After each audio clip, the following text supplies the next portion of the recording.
안녕하세요. 책 읽어주는 여자 에젤 강미경입니다. 안희숙 사모님은 일제시대 신사참배를 거부하다가 6년간이나 옥살이를 하셨고요. 사형집행 불과 몇 시간 전에 조국의 해방 소식과 함께 기적적으로 추록하신 분입니다. 귀한 간증들을 담고 있는 책 낫고 싶어요 소개할게요. 내가 아는 한 자매는 옷을 멋지게 만들어 유행시키는 패션 디자이너다. 미국에 이민 와서 그 방면으로 성공한 은혜는 상당히 세련된 옷을 연구해 자신이 먼저 입어 선보이면 곧 유행이 되었기 때문에 많은 의류업체에서 초청 제안을 받고 있었다. 그러나 작지만 실속 있는 친구 회사에서 일하는 독실한 신자이기도 하다. 그녀는 과거 어떤 남자와 결혼을 전제로 교제했는데 그는 많은 여자들에게 인기가 있었고 성격도 진지하지 못해 관계를 끊었다. 가장 큰 문제는 신앙 문제였다. 오랫동안 기다리며 노력했지만 여전히 그의 관심은 세상 흥미거리로 가득했고 믿음은 너무도 흐리고 약해 더 이상 지켜볼 수 없었다. 사모님, 인간으로서 하나님 없는 생활 그게 뭡니까? 잘 먹고 잘 입고 잘 쓰는 게 전부라면 곧 피곤하게 될 거예요. 인생 권태기가 생길 게 뻔하지 않아요? 못 먹고 못 쓸 때는 잘 먹고 잘 입고 잘 살아보자는 목표 때문에 소망이 있는 것 같지만 결국 실컷 먹게 되고 잘 입고 잘 살게 되면 그것은 동물 생활이나 다름없잖아요. 영적 존재인 우리가 어떻게 그것만으로 만족할 수 있겠어요? 권태기가 와서 싸우고 미워하고 불행해질 것 아니겠어요? 인간은 한없이 고귀하고 신성한 창조물이니 거룩하신 하나님을 모시고 살아야 회개가 있고 용서가 있고 기쁨이 있고 감사가 있어 끝없이 평안한 삶을 누릴 수 있지 않겠어요? 그런데 그 남자에게서는 그런 영적인 진지함을 찾을 수가 없어요. 그녀는 그와 헤어진 뒤 모든 것을 잊기 위해 이민을 오게 되었다. 아름답고 세련된 여성이었기 때문에 그녀를 좋아하던 많은 훌륭한 젊은이들이 있었는데 그녀는 신학을 공부하는 한 미남자를 만나 결혼했다. 그런데 이 신학생은 약혼자가 있었는데 미국으로 유학 와서 은혜를 만난 뒤 약혼자가 있다는 것을 숨기고 그녀와 결혼을 한 것이다. 은혜는 과거의 남자를 잊기 위해 결혼을 서두른 것이 큰 실수였다. 또 하나님의 종이 되려는 사람이었기 때문에 존경스러워 안심하고 믿고 결혼을 해버린 것이다. 그런데 같이 살다 보니 그의 삶은 불신자와 거의 다를 바 없었다. 자기 중심적이고 인색하고 까다롭고 시기심이 강해 누구나 심하게 판단하고 저주하는 욕도 잘하고 약점을 잡아내는데 선수였다. 운전할 때도 백인이 빨리 가면 흰둥이 새끼, 흑인이 빨리 가면 껌둥이 새끼 라고 부르면서 신앙인으로서 배운 사람으로서 할 수 없는 언어와 행동이 은혜를 실망과 후회의 도가니로 떨어뜨렸다. 어떻게 신학생이 이럴 수가 있나? 남편은 신학교를 졸업하자 목사 안수를 받고 미국 교회에서 부목사로 일하게 되었다.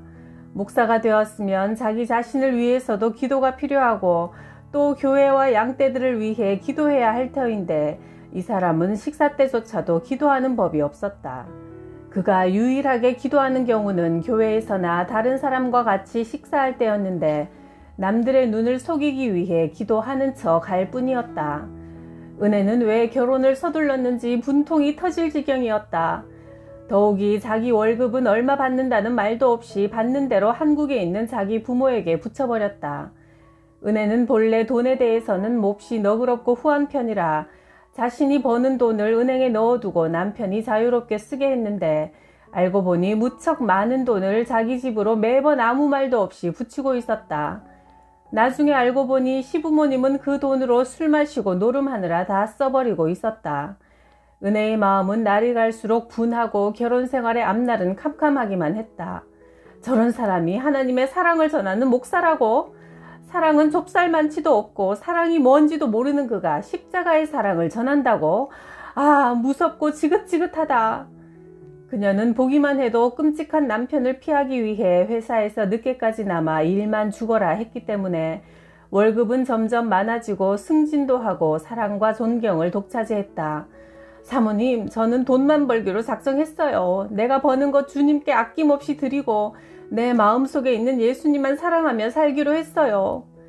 그렇지만 남편을 위해서 기도해야지. 사모님, 그런 사람도 기도하면 변할 수 있을까요? 기도도 한계가 있지 않을까요? 신학을 공부하면서 진리를 배웠다는 목사라는 사람이 저토록 엉망진창인데 기도해도 안 될 거예요. 그건 은혜 생각이고 하나님 생각은 우리 인간의 생각과 달라요. 이런 일이 있은 지 8년 후 나는 뉴욕의 어느 한인교회에 초청받아 갔다가 우연히 은혜를 다시 만나게 되었다. 사모님, 꼭 드릴 말씀이 있어서 뉴저지에서 곧장 달려왔어요. 그래, 그 목사 남편 이야기를 듣고 싶은데 그 후 남편을 위해 기도했어요? 네, 기도를 하려니 기가 막혀서 주님, 저 꼴 좀 보세요. 저런 사람이 목사래요. 라고만 했는데 참 놀라운 일이 일어났어요. 그가 한 번은 수영을 하러 갔다 와서 자꾸 허리가 아프다더니 누워버렸어요. 척추 전문 의사에게 가서 진찰을 받으니 골수암이라는 거예요. 그는 만 6년을 꼬박 누워 살았답니다. 간호사를 집에 두고 저는 그를 돌보게 했지요. 그렇지만 약이라는 약을 다 구해 먹어도 낫지를 않고 더욱 심해져 쑤시고 아프고 조금만 움직여도 큰 통증이 와서 손, 발도 맘대로 움직이질 못하고 거의 죽은 거나 다름없었지요. 그런데 그가 마침내 회개를 하는 거예요. 눈에 눈물이 가득하고 그렇게 아픈데도 얼굴이 점점 부드러워지면서 하나님 아버지, 저는 죽어 마땅합니다. 이렇게 쑤시고 아픈 것이 마땅합니다. 내 죄가 얼마나 주님을 아프시게 했는지 이제 알았습니다. 아버지 마음을 제가 이렇게 쑤시고 아프게 했지요. 주님 하고 울면서 회개를 하더라고요. 그리고 평생 기도 안 하는 것을 채우기라도 하려는 듯 종일 누워서 기도만 해요. 38년 된 중풍병자가 그 죄값으로 38년이나 누워 있었지만 저를 제 죄값으로 그렇게 오래 누워있게 마시고 일어나게 해주소서. 그러면 예수님께서 중풍병자에게 하신 말씀대로 다시는 저도 죄짓지 않고 충성스러운 종이 되겠습니다 하고 참여하는 기도를 하더라고요. 그래서 요즘은 제가 아주 기뻐졌어요. 그래요, 이내자매님. 주님은 남편을 일으키실 것이고 또 그만큼 연단시키시고 훈련해 놓으셨으니 이제 일어나서 목사가 되면 정말 목사 같은 참 목사, 훌륭한 목사가 될 거예요. 감사하고 기도하며 기다리세요. 지금까지 정말 잘 참아오셨어요. 참 고마워요. 세상 사람들의 죄도 다 무서운 것이지만 특히 성직을 가진 자들이 범하는 죄는 하나님께서 실로 엄하게 다루신다. 그러나 회개하고 하나님께 돌아올 때 38년 된 병자가 병을 고침받고 죄를 사함받은 기쁨, 새 인생을 누릴 수 있는 것이다.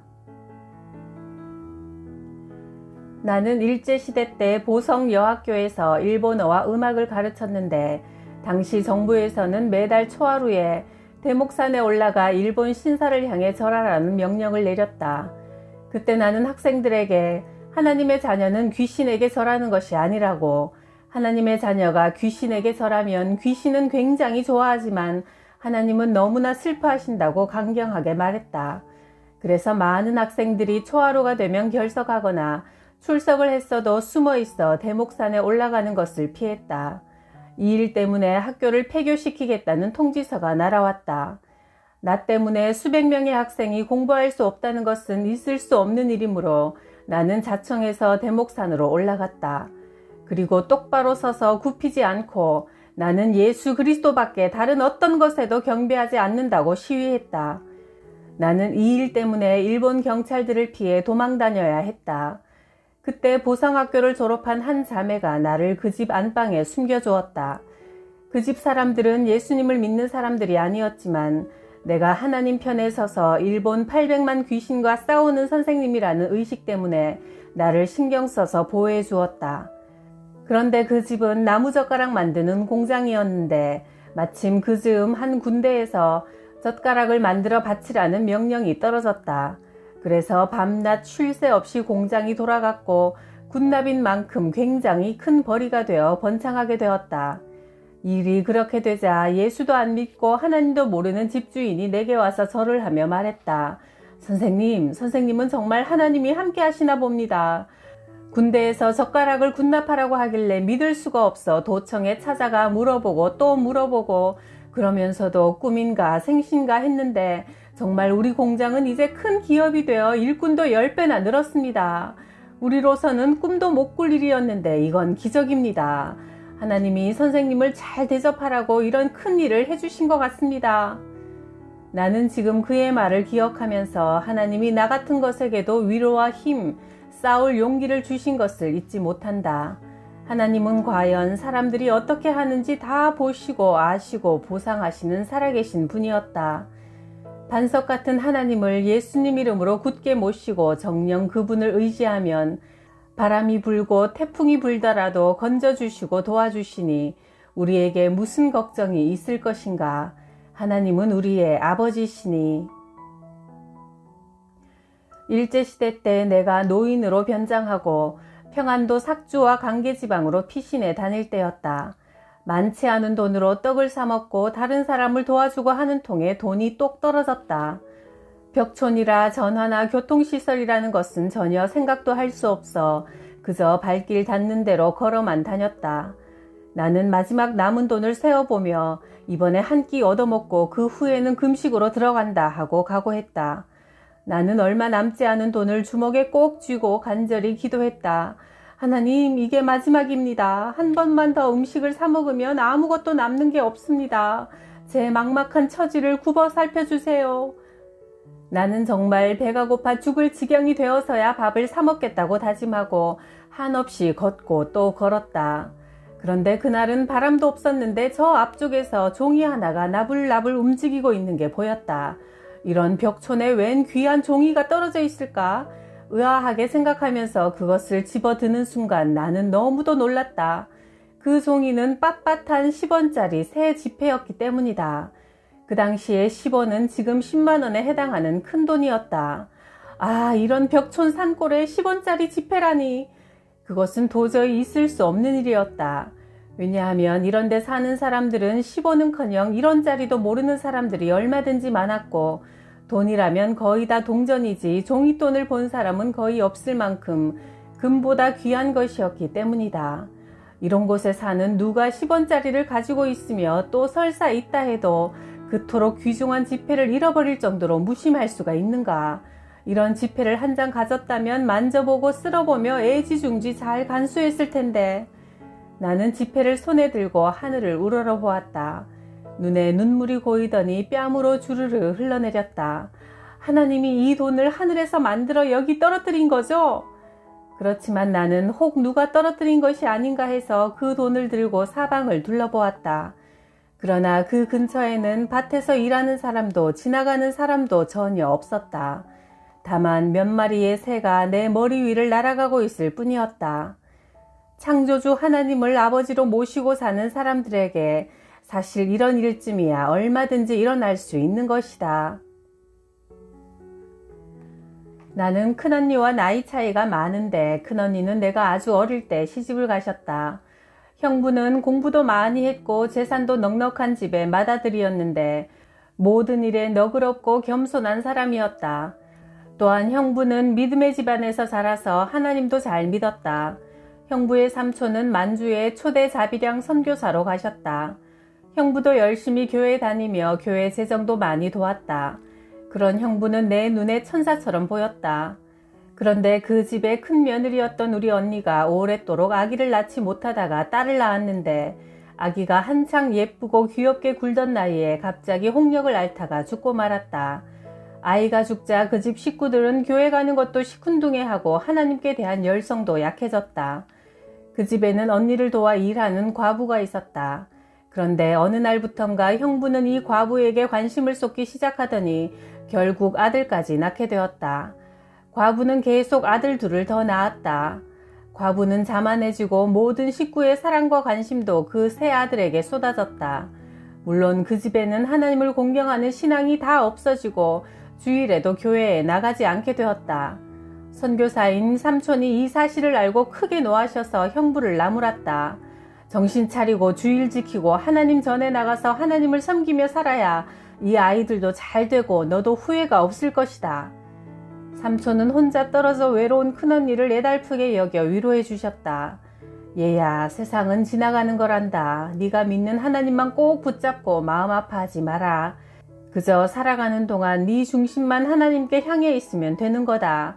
그러면 너는 승리하는 거야. 지금 형편으로선 힘들겠지만 용기 잃지 마라. 아들 열을 낳는 것보다 하나님을 소유하는 것이 우리 인생에는 제일이야. 언니는 그분의 말씀을 순종하여 그 첩을 미워하지 않고 그가 낳은 아들들을 잘 길렀다. 그러나 자기는 그 집에 있어봤자 유익이 되지 않을 뿐더러 남편의 변심에 견딜 수 없이 마음이 상하고 아파서 결국 언니는 친정에 돌아와 믿음이 깊어지고 행복과 기쁨을 찾게 되었다. 그러는 가운데 나는 일본의 신사참배를 거부하다 감옥에 갇히게 되었고, 언니는 죽음을 각오하고 지하교회에서 희생적으로 봉사했다. 해방 후 나는 초청을 받아 미국으로 건너갔고 3년 되는 해 6.25 전쟁이 일어났다. 전쟁이 일어난 그날 어머니와 언니는 예배를 드리고 있었는데 북한군이 들이닥쳐 총을 쏘았다. 언니는 그 자리에서 죽지 않고 얼마 후 죽었지만 어머니는 그 자리에서 순교하셨다. 오랜 세월이 지난 후 나는 형부의 소식을 들을 수 있었다. 형부는 공산군에게 잡혀 노끈으로 묶인 채 3일 동안 끌려다니다가 총살을 당했다고 한다. 그의 죄명은 빈민의 착취자였다. 형부는 선교사 삼촌의 권면을 무시한 채 자기 눈에 더 좋아 보이는 길을 선택했지만 결국 애써 얻은 것은 물거품처럼 다 사라지고 비참한 죽음을 맞이해야만 했다. 새 아이를 낳고 하나님을 떠난 후 형부는 돈을 굉장히 사랑했다. 공장의 일꾼들을 심하게 착취했고 동네의 가난한 사람들이 도와달라고 애걸하면 모욕을 주어 쫓아보냈다. 또 세금을 적게 내기 위해 수단 부리는 일을 예사롭게 여기는 사람이 되었다고 언니는 가슴 아파했었다. 사람이 그렇게 변할 수 있을까? 자기 정욕과 이익을 따라 하나님을 저버린 후에 그는 참혹하고도 수치스럽게 인생을 마쳐야 했다. 하나님을 알았다가 버린 사람의 생애는 지옥, 바로 그것이었다. 우리가 이 땅에 사는 동안 할 수 있는 가장 중요한 선택은 예수님을 하나님이 보내신 구원자로 영접하는 일이다. 그리고 이 세상을 떠나는 그날까지 한 걸음 한 걸음 조심하며 하나님의 말씀을 따라 예수님 중심으로 살아가는 일이다. 이 책을 쓰는 목적은 여기에 있다. 너희는 하나님 아버지께 더욱더 순종하여 두렵고 떨리는 마음으로 자기의 구원을 이루어 나가라. 빌립보서 2장 12절 말씀. 내가 어렸을 때 평양 장대연 교회에 다녔는데 최영숙이라는 주일학교 선생님이 계셨다. 그분은 부모님 뜻으로 믿지 않는 집안으로 시집을 가야 했다. 시집은 우상을 섬기고 있어 매월 초하루 날이면 제사를 지냈고 늘상 무당과 점쟁이들이 드나들었다.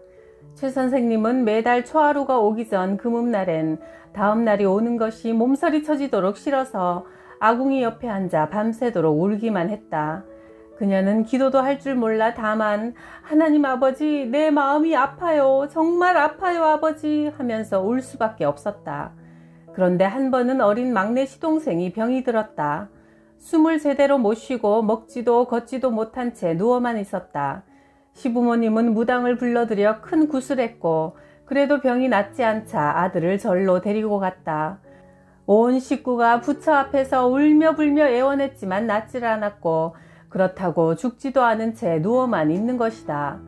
부모와 식구들이 절에 가 있는 동안 마침 평양 장대연 교회에서 큰 부흥회가 있었다.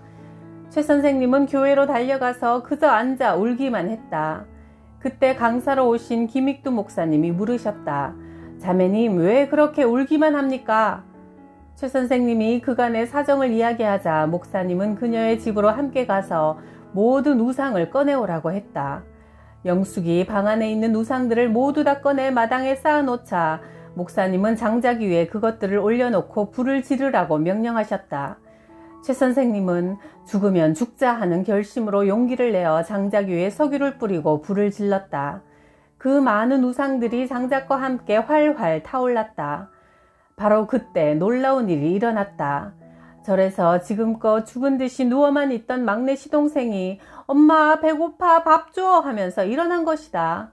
그것을 지켜본 가족들은 부처님이 고쳐주신 거라며 좋아서 집으로 돌아왔다. 그런데 집에 와보니 모든 우상이 불타 있는 게 아닌가.